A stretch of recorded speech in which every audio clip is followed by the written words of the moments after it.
다 함께 사도신경 하심으로 우리의 신앙을 하나님 앞에 고백합니다. 나는 전능하신 아버지 하나님, 천지의 창조주를 믿습니다. 나는 그의 유일하신 아들 우리 주 예수 그리스도를 믿습니다. 그는 성령으로 잉태되어 동정녀 마리아에게서 나시고 본디오 빌라도에게 고난을 받아 십자가에 못 박혀 죽으시고 장사된 지 사흘 만에 죽은 자 가운데서 다시 살아나셨으며 하늘에 오르시어 전능하신 아버지 하나님 우편에 앉아 계시다가 거기로부터 살아있는 자와 죽은 자를 심판하러 오십니다. 나는 성령을 믿으며 거룩한 공교회와 성도의 교제와 죄를 용서받는 것과 몸의 부활과 영생을 믿습니다. 아멘. 찬송가 310장입니다.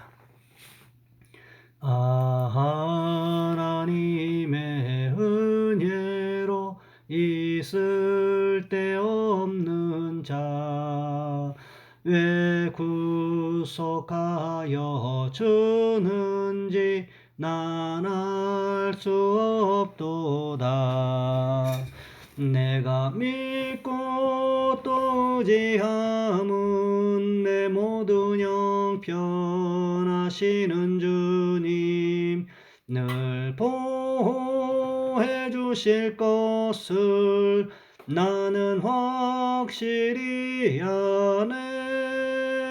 왜 내게 굳센 믿음과 또 복음 주셔서 내 맘이 항상 편한지 난 알 수 없도다.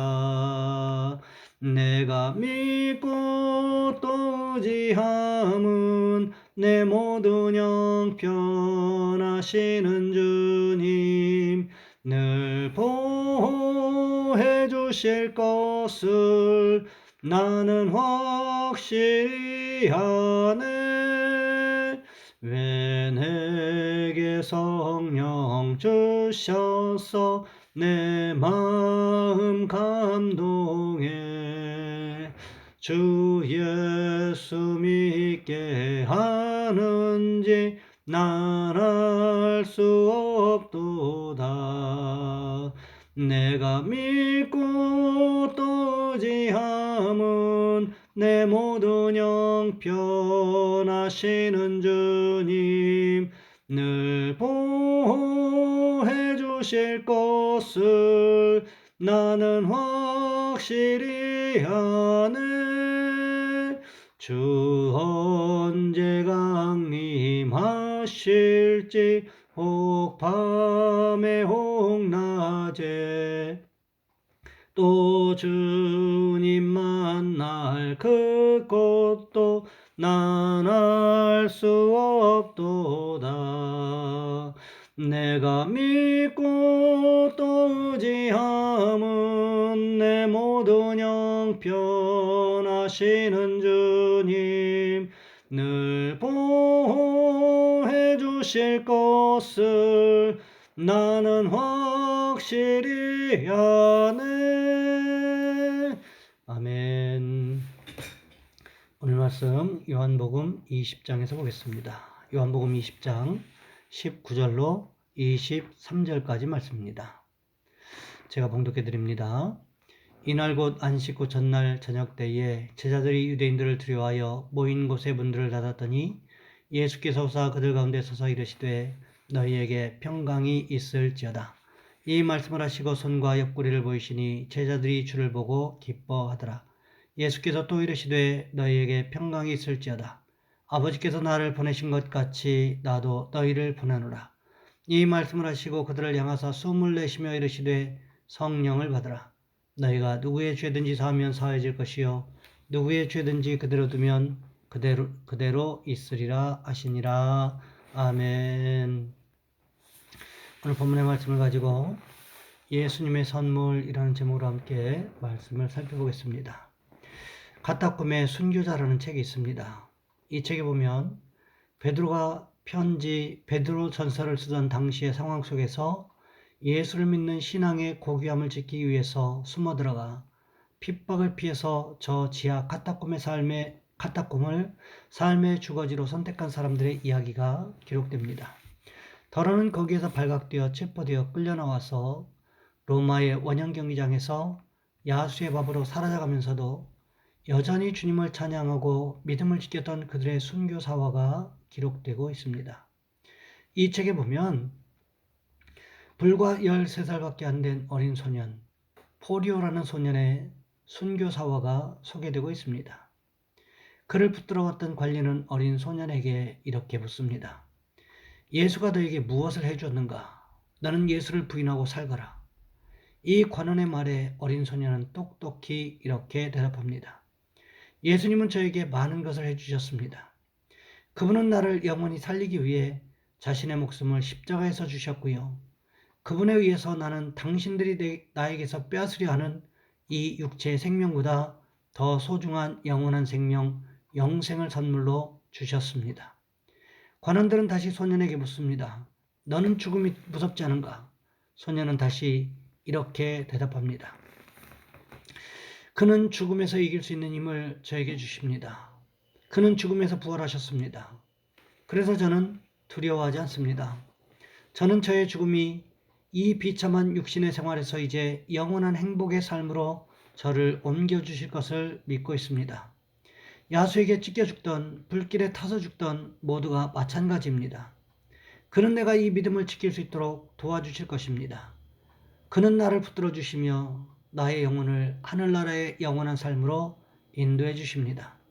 당신들이 나를 위협하는 이 죽음은 두렵지 않지만 당신네들이 가지라는 이 목숨을 지키기 위한 필요한 삶의 현장이 1000만 번의 죽음보다 저에게는 더 두렵습니다.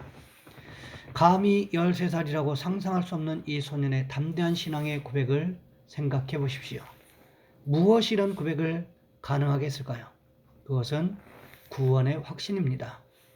거듭난 성도로서 그의 마음속에 임한 영원한 소망 혹은 살아있는 평강 때문이었다는 것입니다.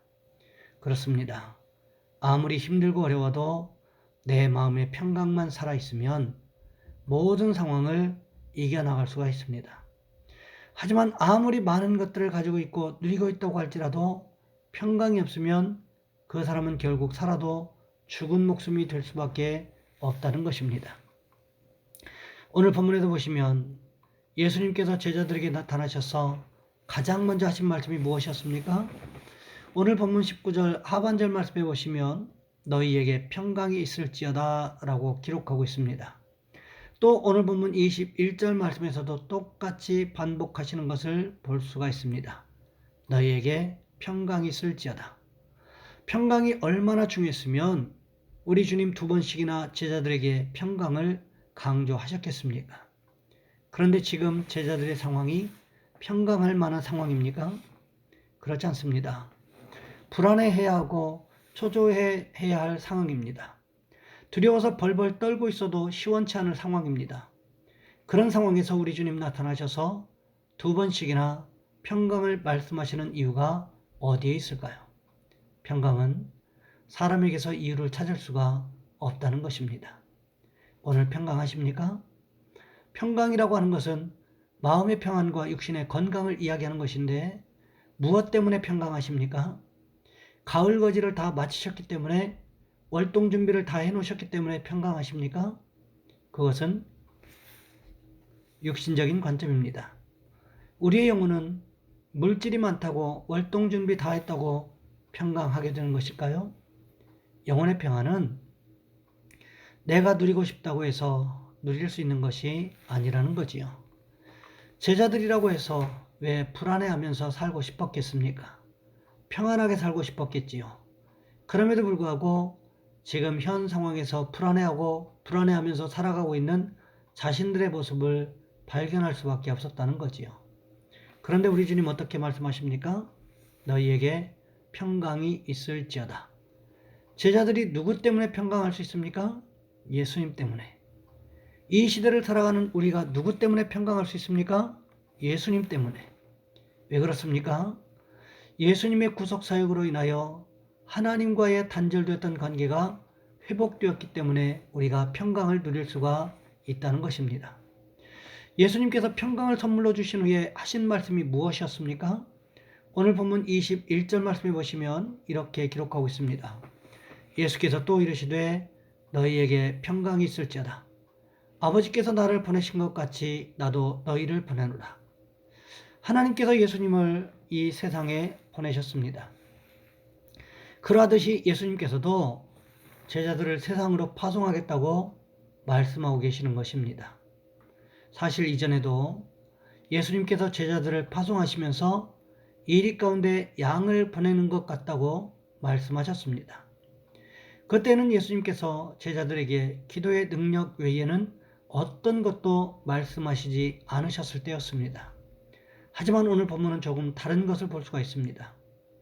예수님께서 21절 말씀에서 보내신다고 말씀하시면서 또다시 오늘 본문 22절 말씀에서 이렇게 말씀하고 계시는 것을 볼 수가 있습니다. 이 말씀을 하시고 그들을 향하사 숨을 내쉬며 이르시되 성령을 받으라. 이 말씀은 사도행전 1장 8절 말씀과 일맥상통하는 것을 볼 수가 있습니다. 오직 성령이 너희에게 임하시면 너희가 권능을 받고 예루살렘과 온 유대와 사마리아와 땅끝까지 이르러 내 증인이 되리라 하시니라. 예수님의 증인된 삶을 살려면 성령이 임해야 한다고 말씀하십니다. 성령이 임하게 되면 성령께서 주시는 권능을 받게 되는데 이 권능으로 세상을 이길 힘을 얻게 되기 때문에 예루살렘뿐만 아니라 온 유대 땅과 사마리아 땅, 거기에서 한 걸음 더 나아가 땅 끝에까지 가서라도 증인된 삶을 살게 될 것이라고 말씀하고 계시는 것을 볼 수가 있습니다. 그렇다면 가장 중요한 근본적인 원동력이 무엇입니까? 성령을 받는 것이지요. 그러기에 우리 주님께서 제자들에게 평강을 약속하신 후에 성령을 받으라고 말씀하신 것입니다. 이 성령 충만이 제자들에게만 필요한 것이었을까요? 그렇지 않습니다. 예수 믿는 모든 사람들, 특별히 오늘날을 살아가는 우리에게는 더더욱 필요한 것을 알 수가 있습니다. 성령을 받지 못하면 분별력이 떨어지게 되고 분별력이 떨어지면 하나님이 기뻐하시는 일이 무엇인지를 제대로 깨닫지 못하게 되고 그러다가 보면 내가 좋아하는 일을 하게 되는데 결국은 내가 좋아하는 일은 세상 사람들이 비난하는 일들이 대부분이라는 거지요. 반면에 성령 받으면 안디옥 교회 성도들과 같이 된다는 것입니다. 예수 믿지 않는 사람들이 안디옥 교회 성도들을 향하여 그리스도인이라고 불렀습니다. 이 말은 그리스도를 닮은 사람이라는 뜻입니다. 그리스도를 닮았기 때문에 자신들과는 다른 모습들을 발견할 수밖에 없었다는 것을 증명해주고 있는 말이기도 합니다. 성령 충만을 받기 전에 제자들은 자신들의 유익만을 생각했습니다. 예수님을 배신하고 도망갔습니다. 하지만 성령 충만을 받은 제자들은 베드로에서부터 마띠아에 이르기까지 사도 요한을 제외한 11제자 모두가 복음을 전하다가 순교한 것을 기독교 역사를 통해서 찾아볼 수 있다는 거지요. 예수님께서 제자들에게 성령 충만을 선물로 주시겠다고 말씀하신 이유가 바로 여기에 있습니다. 성령 충만해야만 하나님의 말씀의 뜻을 깨닫고 하나님의 말씀을 행할 수가 있기 때문에 그렇습니다. 오늘을 살아가는 우리는 성령 충만을 경험하셨습니까? 우리에게도 역시 가장 필요한 것이 있다면 그것은 성령 충만일 것입니다. 주님께서 성령을 받으라고 말씀하셨기 때문에 우리는 성령을 받아야만 하는 것입니다. 바라기는 날마다 우리가 성령 충만을 경험하는 축복이 있으시기를 주님의 이름으로 부탁을 드립니다. 이 시간 우리 한 목소리 함께 기도하겠습니다. 하나님, 우리에게 성령 충만을 허락하셔서 하나님 주시는 말씀대로 살아갈 수 있게 도와주옵소서. 하나님 말씀을 행하며 살아갈 수 있게 도와주옵소서. 또한 기도하실 것은 우리의 자녀손들을 위해서 우리 주여 한번 간절히 부르신 후에 한 목소리 함께 기도합니다. 주여, 사랑의 하나님, 우리를 도와 주시기를 원합니다.